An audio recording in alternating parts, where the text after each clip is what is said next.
Now we get to the gravity analysis. Here you can see I show you how I came up with my graphic for analyzing the gravity.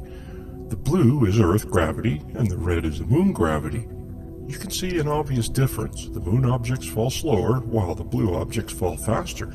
We won't see those animated in the analysis. I'm just showing you how this graphic was generated. The footage was matched up to the astronauts so that the astronauts were the same size, and based on that the analysis was generated. You should familiarize yourself with the number on the graphic. They represent frames. The object should take a certain specific number of frames to fall every time. There is no exception. Gravity does not change. And because of the frames per second, 24 frames per second here presented at 30 frames per second, it's the same thing. It's 1 second of their time. And you can tell by the sound sync. It's 30 frames per second. You can tell by how many frames it could take an object to fall on the moon in a certain number of frames and a certain distance. It doesn't change.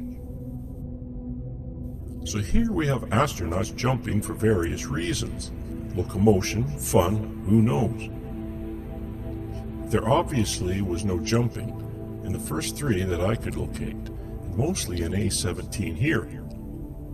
And of course they had the astronauts on wires, so in my analysis their gravity was always accurate to the moon.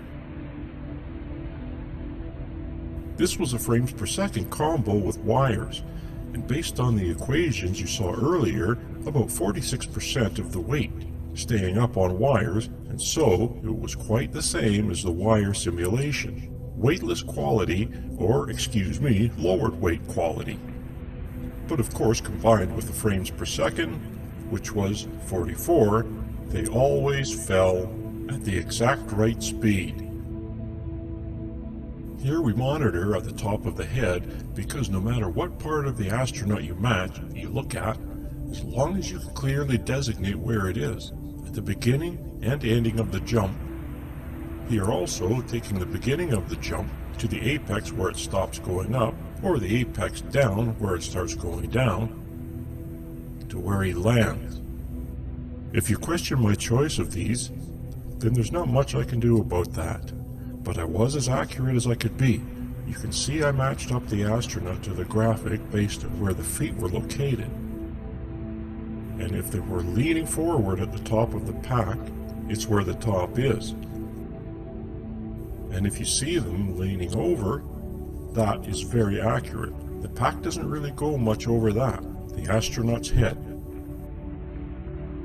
And based on where the astronaut is located in the suit, eye level about middle of the visor, and the head was not much over that. I determined what the height was. And so of course, these are all wrong in my factor change clips. But not if you include wire work.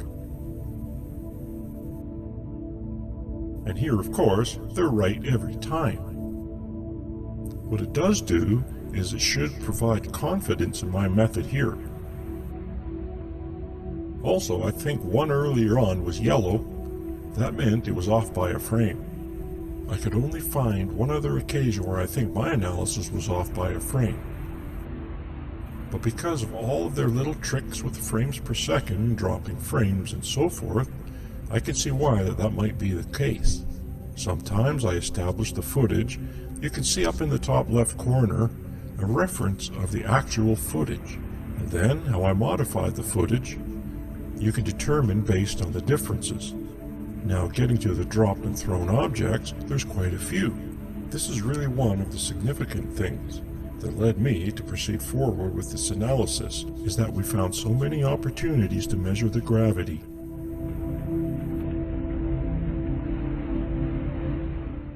You just saw the classic hammer and feather, and that was one of many.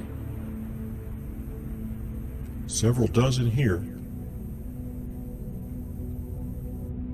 And they littered the moon, literally, in the last few missions. And there were quite a few opportunities because they were walking around on wires, running around on wires, and acting very comfortable on the moon, where it's a pretty dangerous environment.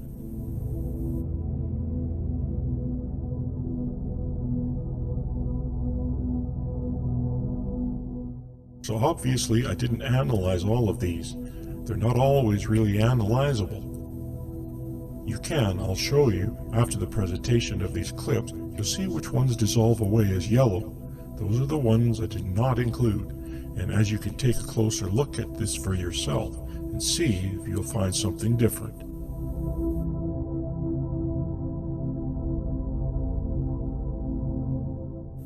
And here we go. We shall eliminate the ones I cannot analyze. We're left with quite a few that I can, and those are significant. Even the ones being wrong should raise alarms. We have a bunch. This is wrong. It says it takes 19 frames in the footage. Here you go, side by side. And you can see the modified one. Definitely falls slower, as it should on the moon.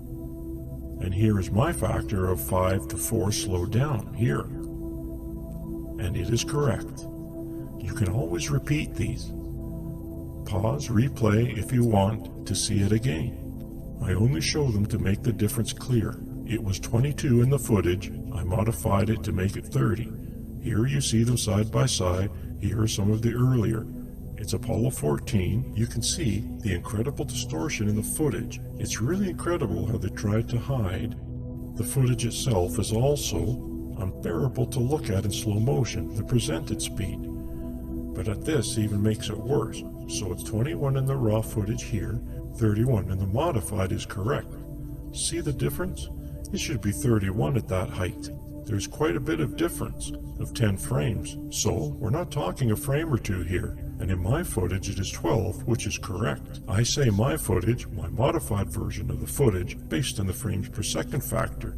21, 30. You can see the difference. How slow it takes, how much longer it takes. And in my footage it is longer and slower. Some of these are considered questionable, but it always plays out. It's correct in mine. It's way off on the moon, the NASA footage, and I modified.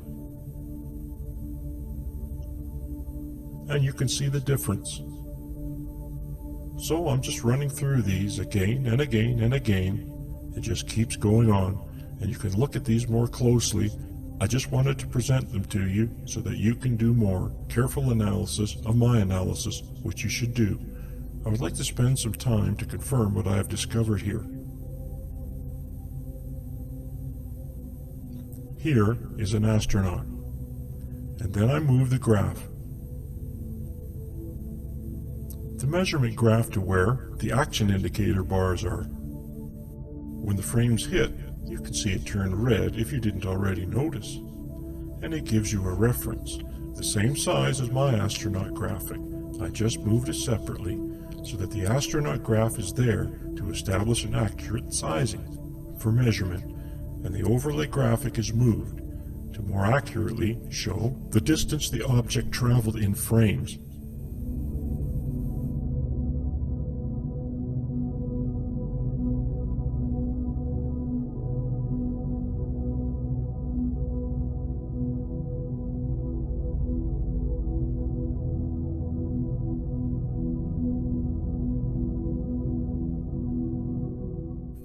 Every time it's about 2/3 difference there. It's 2/3 as many frames as it should be.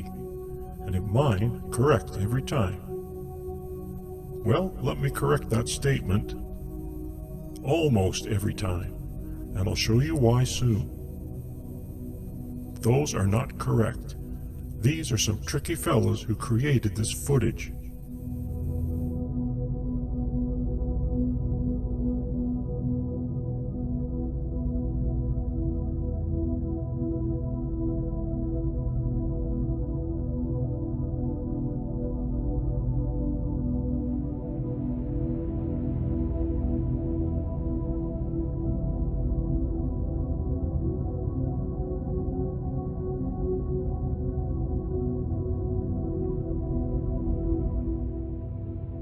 This is quite extraordinary, looking at it now. I missed that one. Yellow 15 was off. That's minor. It's not really an issue as discussed. It's frame dropping. They had all kinds of tricks going on to disguise what was happening here.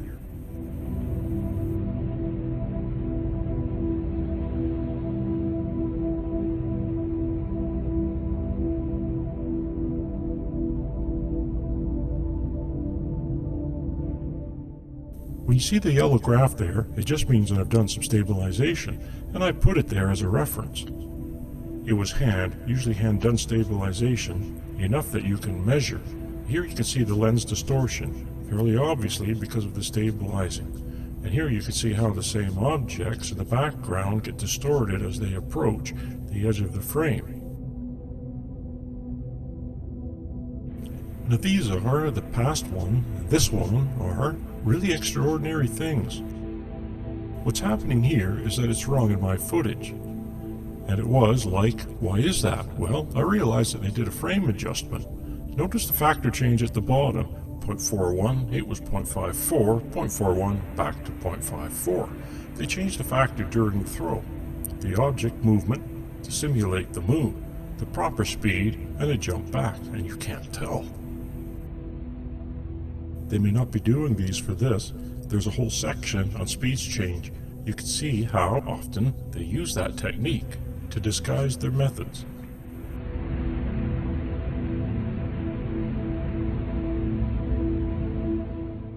Again, you can see the factor change. This is a harder one because the camera is moving so much, but it's clear to me. You can see that I have multiple versions of the graph. One is in the background. You can see I have two moon men astronauts because I'm trying to measure how far it went. I do the factor change and it works. 0.41. Why 0.41? Because that's your film and normal speed, and you have to multiply that film speed, the length, by 0.41 to achieve simulated moon gravity. Now these points were in the analysis presentation.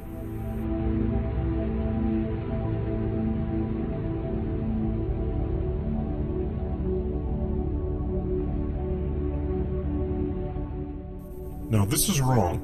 Watch the 0.4 change. 0.5, there it is. And then change back. Here it is. It's going to happen again. 0.41. Unless you're looking at the bottom, you won't notice these changes. They found because they could do them. Obviously they did. They didn't do it every time. So that's when I found it was wrong. Look at all the movement taking place. Look at the factor change timing. And it's amazing that it works so well.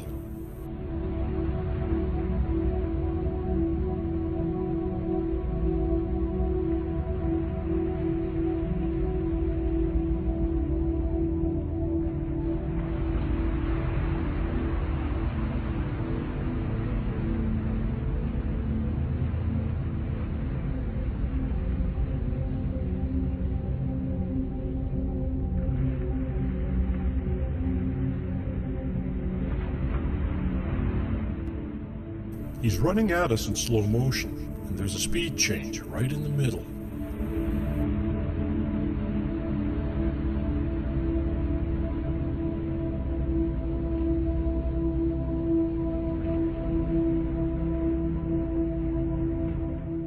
You can see extreme popping and mucking up of the footage.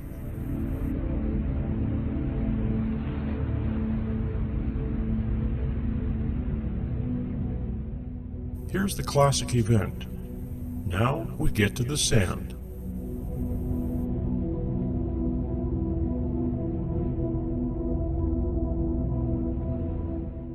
Basically, when I did my analysis, I looked through all the footage several times, and anytime I found sand falling, I marked it, separated it out as a clip. So here's what we're seeing every time I found sand falling. Now when I do the analysis, you'll see I limited it to the ones I could, though I could analyze. Because of the mucking of the image, especially sand separates. Unless you get a closer indication of when it starts and stops, going up or going down, you really can't analyze it. Sometimes you can, you don't need where it stops. You just need enough frames so that you can say, I've seen it move. And again, as we get further emissions, A17, almost the case, it has more. A16 and A17 are almost always the jewels of the missions for analyzing footage.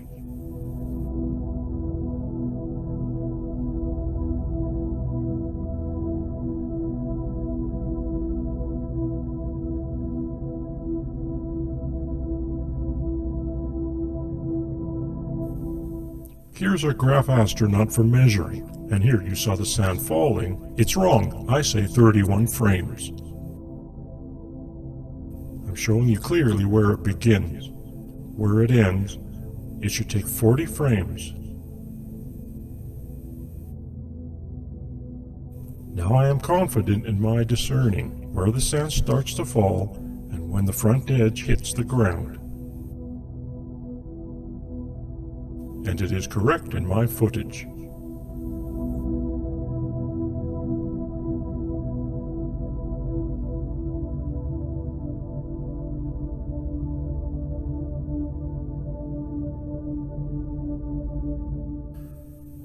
It is very blurry, very difficult. I would go back and forth and see the changes on the ground, and wherever I did, I discern where the sand hit, even if it's totally off a frame or two. That's minor compared to the differences we're seeing here. Watch closely. Compare the different rates at which the sand is falling in these images. It is easy to see that this footage that NASA presented to us was in fact slowed down, and then sped back up again to match the gravity on the lunar surface. And when corrected, you can see that the sand is actually falling in Earth's gravity, as shown in these examples. Watch as this astronaut drops the sand from the shovel that he is trying to get into the sample bag. Notice the difference in the astronaut sidestepping in the left frame versus the right frame. You cannot have that happen in lunar gravity. This was clearly filmed on the Earth. Here you can see the difference when I stopped before it hit the ground. I couldn't read clear when it hit the ground, but you can clearly analyze at any point during the fall if you want, so I stopped here. The rate is the same on those frames. I encourage you to do your own analysis of these two frames and the ones that will follow. What you will find will be very interesting indeed.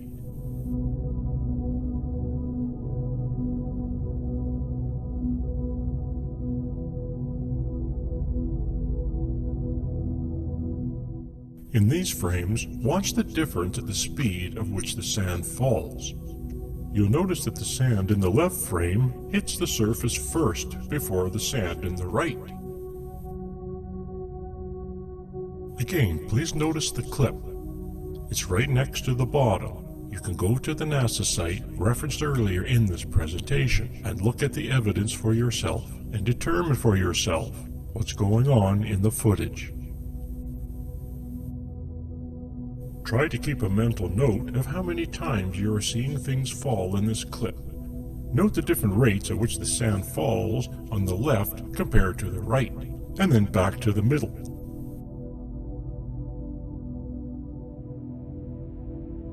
And then back to the left and back to the right, and then back to the middle. The sand behaves as if it was in Earth gravity, slowed down and then sped up again, and then slowed down.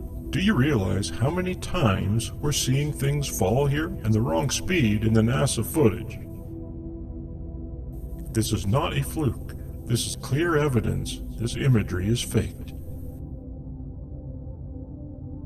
This is an interesting dilemma. I had to determine where the top of the instrument was. And then, to help aid myself with the analysis, I used one of my gravity balls. And you can see it matches up. It doesn't match up, according to my analysis, in the expected times. And here are a few examples of an astronaut falling down, kicking up sand.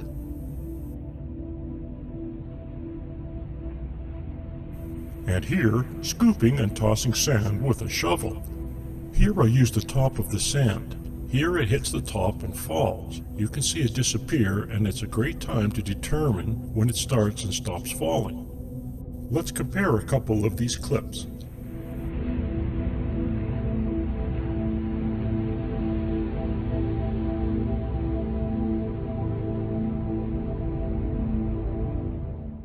He did a lot of shoveling, so I have a lot of opportunities to measure. It's wrong every time. To demonstrate this, I will speed the footage up, slow it down, and then speed it up again to match what was actually happening. And as you can see, NASA got it wrong again.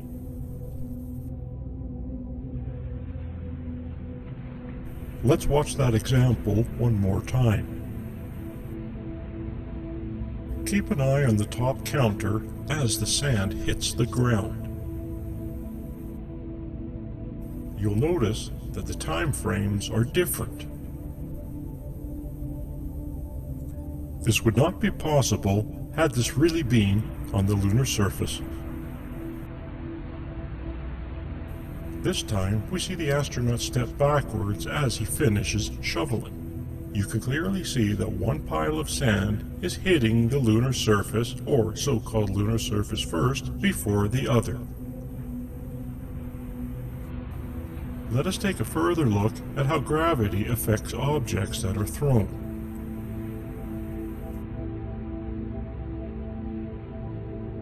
And of course, they did the same thing that they did with falling objects. Whenever they could, they did a speed change event. Factor change to frames per second change to hide that this was faked footage.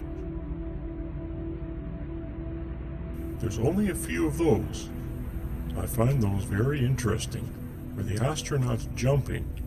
At the same time, sand is falling, and you can clearly see that the sand falls faster. This is the moon speed that NASA, aka NASA imagery, has been presented to us. Look at the way the sand is and how it hits the ground before the astronaut does. They should be falling at the exact same speed. That's what the hammer and the feather was all about. It doesn't matter what object you drop from the same height, they land at the same time because there's no atmosphere to slow them down, slowing down the more air-resistant objects. So here, the sand is up with his feet, and it totally clears out below him, and then he lands. In all of these examples, the sand will always land first before the astronaut touches the ground. And here are a few more clips slowed down.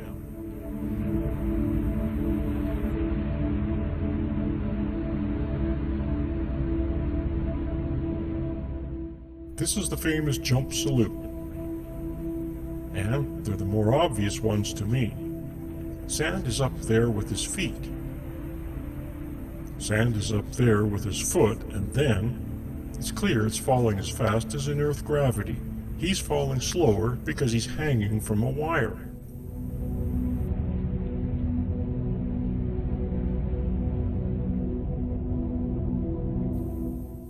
The sand falls faster while the astronaut is clearly, again, hanging from a wire. It really makes me wonder how NASA was able to get away with this.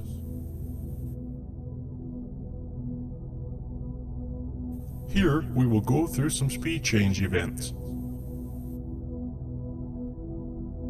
These were when the film factor or frames per second at their end was changed midstream. When we're looking at the footage, that is, they did it quite often when we weren't looking at the astronauts. And here we have examples. While we're watching the astronauts move around, they changed the frames per second for various reasons. And quite often, early on, they did it whenever an astronaut came close to the camera. And you'll see, you saw earlier when I disclosed the frames per second that they used. They didn't slow them down as much when they were close to the camera or doing detailed action because they were just, well, they looked too ridiculous. So they had to look to make it normal, as if they were behaving more normal with their hands. For instance, when they got away further from the camera, they got away with more. But as they ran to the camera, for some reason, they thought they should be moving faster when they got close to the camera. So they did a lot of that, and sometimes they did it oddly. I'm not sure why they made the decisions that they made, but they did. They thought it was necessary to fool us, and they were right. Although I think one of the reasons that they succeeded so far for the last 50 years is that no one has fully analyzed the footage as I have. For the most part, it's been accessed, but thanks to the internet, I had access. I found it, and I decided to look at all of it, and what I found was amazing.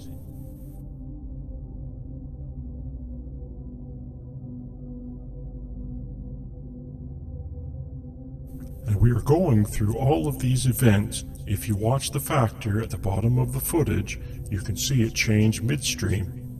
Sometimes they are significant and sometimes they're not. I'm showing you all the ones that I found. However, during the presentation reveal, I will only show the most significant ones.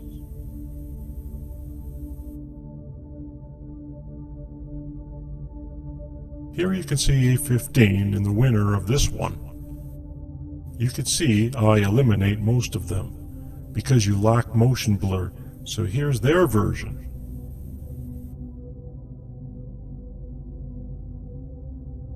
Look how fast he's going.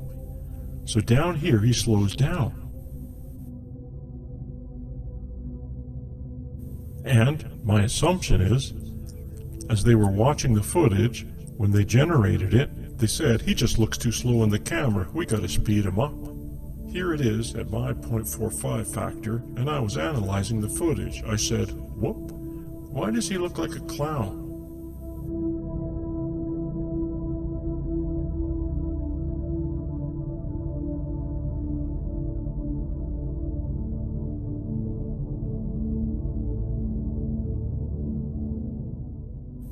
Here's the same trick again. More than a few times, they thought it was necessary. There, it's hardly noticeable. Of course, you speed up the footage and, whoa, he starts out slow and then he just takes off.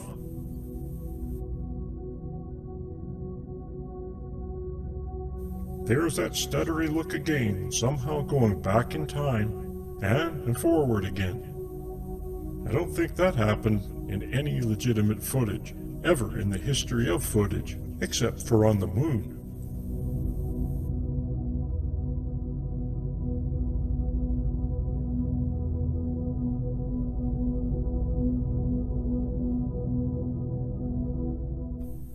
And so, I don't notice any changes they did.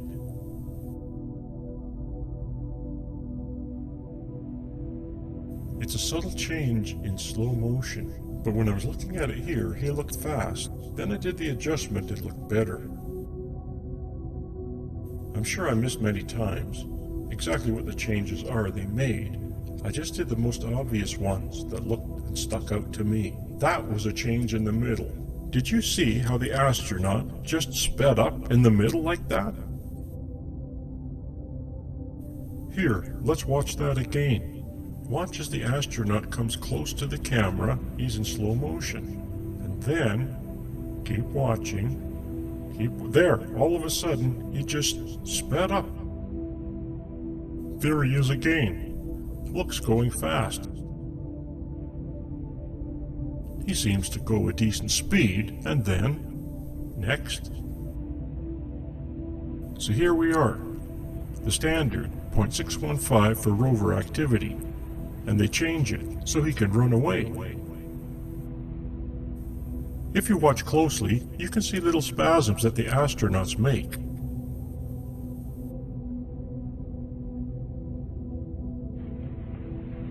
That was a spasm, if you didn't notice.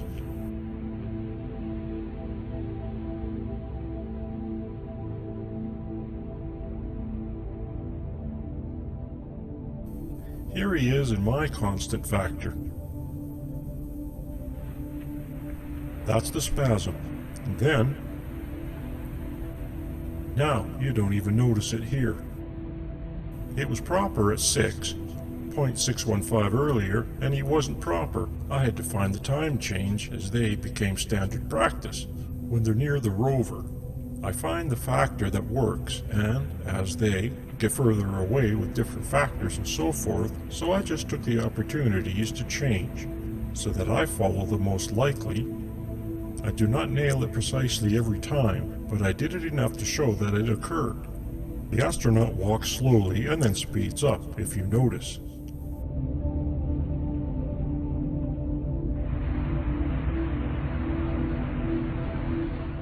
Look how boring this footage is. It's amazing at their moon speed. No wonder no one wants to look at this. You want to go to sleep, look at the NASA moon footage. Why? Because it's in slow motion. We can't bear to watch it all the time. It's absurd. So, for posterity's sake, let's speed things up a little, shall we? And now, back to NASA speed.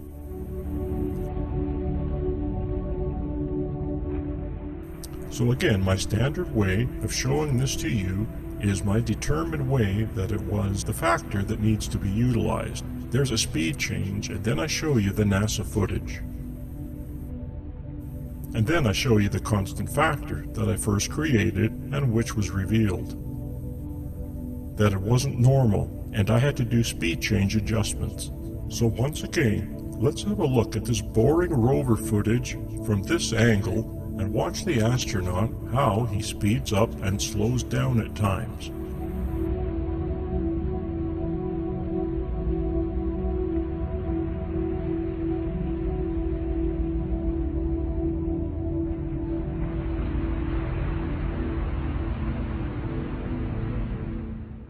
I'm sorry that I had to show you this footage. I had to go through this process so that it's clear what is going on.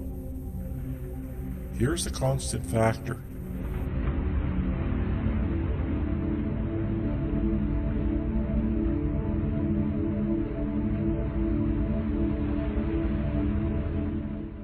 Now let's watch this astronaut speed it up. This one, here's an example. There's a speed change between 0.57 and 0.54, not dramatic. But it's a great example of how the astronaut's in full motion. He hits the ground, starts his different stride, some kind of change, and allows them to hide the factor change.